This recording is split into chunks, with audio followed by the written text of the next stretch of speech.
আল্লাহ তাআলা যেন বান্দাকে বলে, বান্দা বিশ্বাস করো আমি তোমাকে জান্নাত দিতে চাই, আমি তোমারে মাফ করতে চাই। বান্দা তুমি বান্দা তুমি আমার দিকে তুমি একটু দেখো বান্দা, যে আমি তোমারে মাফ করার জন্য কত আয়োজন করছি।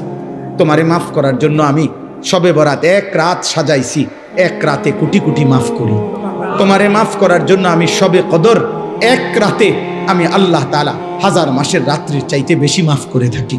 তোমারে আমি আল্লাহ মাফ করার জন্য এত বড় শ্রেষ্ঠতম রমজান মাস দিয়েছি, যার মিনিট মিনিট সেকেন্ড সেকেন্ড হীরা মণি মুক্তা মানিকের মতো আমি আল্লাহ সেজদা দিবা একটা, আমার ফেরেশতা লিখবে 70টি।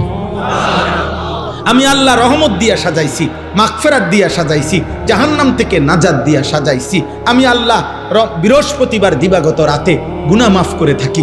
প্রত্যেক দিন তাহাজ্জুদ নামাজের ওয়াক্তে গভীর রাতে কোটি কোটি বান্দা আমি মাফ করি। তাহলে মাফ করার জন্য প্রতিদিন রাত্রে ঠিক করছি, বৃহস্পতিবার রাত্রে ঠিক করছি, শবে বরাত ঠিক করছি, শবে কদর ঠিক করছি, পুরাটা রমজান ঠিক করছি।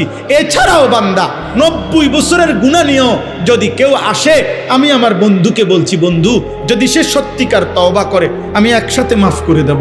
আসমান পরিমাণ গুনাহ নিয়ে আসলে মাফ করে দেব, পাহাড় পরিমাণ গুনাহ নিয়ে আসলে মাফ করে দেব, জমিনের বালুকণা পরিমাণ গুনাহ নিয়ে আসলে আমি মাফ করে দেব। তুমি এরপরে বলো বান্দা, আমি যদি তোমাকে জান্নাত দিতে চাইছি বলে কতভাবে আয়োজন করলাম, আমি আর কি বললে, আর কত সুযোগ দিলে তুমি জাহান্নাম থেকে মুক্তি পাইবা বলো।